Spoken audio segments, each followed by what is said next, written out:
မြန်မာပါဇက်နဲ့အဆက်ဟတ်တဲ့စီမဲ့ငါးဟင်းချက်နီမြောင်အားလုံးပဲမင်္ဂလာပါထောက်ဝမ်ပရိသတ်တို့နေကောင်းကြလားရှင်ဒီငါးဟင်းချက်နီလေးတွေကတော့လွယ်ကူလျင်မြန်ပြီးငါးဟင်းကိုကြိုက်လွန်းသူတွေတိုးလုံးမှောက်စားဖို့အာမခံစေပါတယ်ဒီဟင်းကိုချက်ဖို့ဈေးကိုသွားပြီးတော့ငချင်းဖြူငရက်နဲ့ငပတ်တို့ကိုသွားဝယ်ဖို့တော့လိုပါမယ်နော်ငချင်းကိုအများဆုံးသုံးတော့တာမလို့ကျမနဲ့တူတူချက်နီလေးတွေကိုလိုက်ချက်ကြည့်ရအောင်နော်နံပါတ်1ထိုင်းစတိုင်ငခုတောက်ဆန်းဒီဟင်းကတော့မိုးမိထားလို့ဖျားချင်းချင်းဖြစ်နေတဲ့သူတွေအတွက်ရှူရှဲပွင့်ထွက်ပြီးချက်ချင်းအင်အားပြည့်တယ်လို့ခံစားရစေမယ့်အစားအသောက်ပါပဲအရင်ဆုံးငခုကိုအကြည့်အချွဲတွေထုတ်တဲ့နည်းလေးကိုမျှဝေပေးလိုက်ပါတယ်ငခုကိုဈေးကဝယ်လာပြီးရင်တော့တေချာလေးပြောင်းနေအောင်ဆေးကြောပြီးလို့ရှိရင်ပြောင်းသွားပြီဆိုပြီးတော့ဟင်းချက်မိလိုက်တဲ့အမှားပါပဲတေချာပေါက်အကြီးကမှကြံနေတဲ့အစီလွှာတွေရှိနေသေးတော့ဟင်းချက်ရင်အစီတပြင်းပြင်းဖြစ်စေပါတယ်ဒါကြောင့်အရင်ဆုံးငခုကိုရေနွေးနဲ့တေချာလေးတရေလောင်းပြလိုက်ပြီးတော့ရေအေးနဲ့ဆေးချလိုက်ရင်တော့ပရိသတ်တို့မကြိုက်တဲ့အစီလွှာတွေလည်းပြောင်းဆင်းသွားပါပြီရှင်ပြီးရင်တော့တေချာရေအထက်ထက်ဆေးပြီးတော့ရေနွေးပွက်ပွက်ဆူအောင်တဲထားပြလိုက်ပါပြီးရင်တော့ငပိအနှဲငယ်ပြင်ဆင်ထားပြီးဇပလင်ကိုလှိထည့်ပြလိုက်ပါရှင်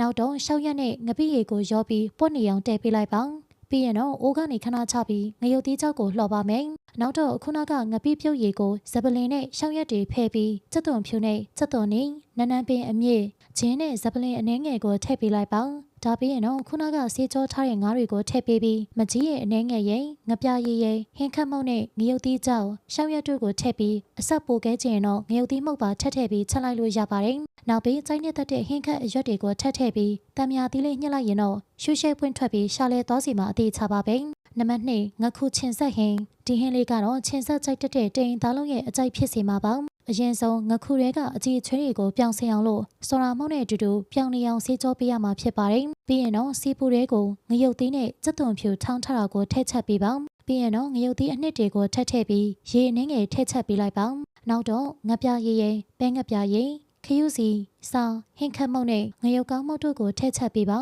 ဒါပြီးရင်တော့ငခုတွေကိုထည့်ချက်ပေးပြီးအခဏကြာလေးအုပ်ထားပေးလိုက်ပါရှင်ပြီးရင်တော့ရှောက်ရက်နဲ့ပင်စိမ်းရွက်အခြားသောကိုကြိုက်တဲ့ဟင်းခတ်အရွက်တွေကိုထည့်ပြီးစားသုံးလို့ရပါပြီဒီဟင်းလေးကပူပူဆက်ဆက်လေးနဲ့စားကောင်းမှအသေးချမလို့ကျမတို့မြန်မာပါဇက်နဲ့အဆက်ဟတ်တိတ်စီပါတယ်နံပါတ်3ငချင်းကြော်ချက်ဒီဟင်းလေးကလည်းကျွတ်ကျွတ်ရွရွလေးနဲ့အိမ်တိုင်းချက်စားဖြစ်တဲ့ဟင်းလေးဖြစ်ပါတယ်နောက်ပြီးငါးတွေကိုအရင်ဆုံးကြော်ပေးရမှာမလို့စီသက်တန်လေးသုံးပေးပါနော်အရင်ဆုံးမီးဖို့ပေါ်မှာစီပူလာရင်တော့ပြင်းတော်သိမ်းရွက်တွေကိုများများလေးကြော်ပေးလိုက်ပါကျွတ်သွားပြီဆိုရင်တော့အိုးပေါ်ကနေခြာထားပေးပါရှင်နောက်တော့ငချင်းတွေကိုတေချာဆေးကြောပြီးစီရဲထဲကြော်ဖို့အတွက်စီပူရဲကိုကြုံမို့အနေငယ်ထည့်မှွေပေးလိုက်ပါဒါမှသာပို့ပြီးတော့မှုမွှေးလေးနဲ့ကျွတ်ရနေမှာဖြစ်ပါတယ်ပြီးရင်တော့ငါးတွေကိုထည့်ကြော်ပေးပြီးကျွတ်ရလာရင်တော့တစ်ဖက်တစ်ချက်ကိုလှန်လော်ပေးလိုက်ကောင်ကျွတ်ရတဲ့ငကြော်လေးကိုရရှိလာပြီးဖြစ်ပါတယ်ဒါပြီးရင်တော့အိုးရဲကိုစီထည့်ပြီးငရုတ်သီးအနှစ်ကိုရေနှင်းငယ်နဲ့ချက်ပေးကောင်ငပြရည်ရင်ခရုစီရိတ်စက်သွန်ဖြူအနှစ်ရိတ်ဟင်းခတ်မုတ်တို့ကိုထည့်ချက်ပေးလိုက်ပါပြီးရင်တော့ပြောင်းကော်မို့အရေးကိုထည့်ချက်ပေးပြီးဟင်းအနှစ်ပြည့်ပြည့်လေးရလာရင်တော့ကြော်ထားတဲ့ငကြော်တွေကိုထည့်လိုက်ပါရှင်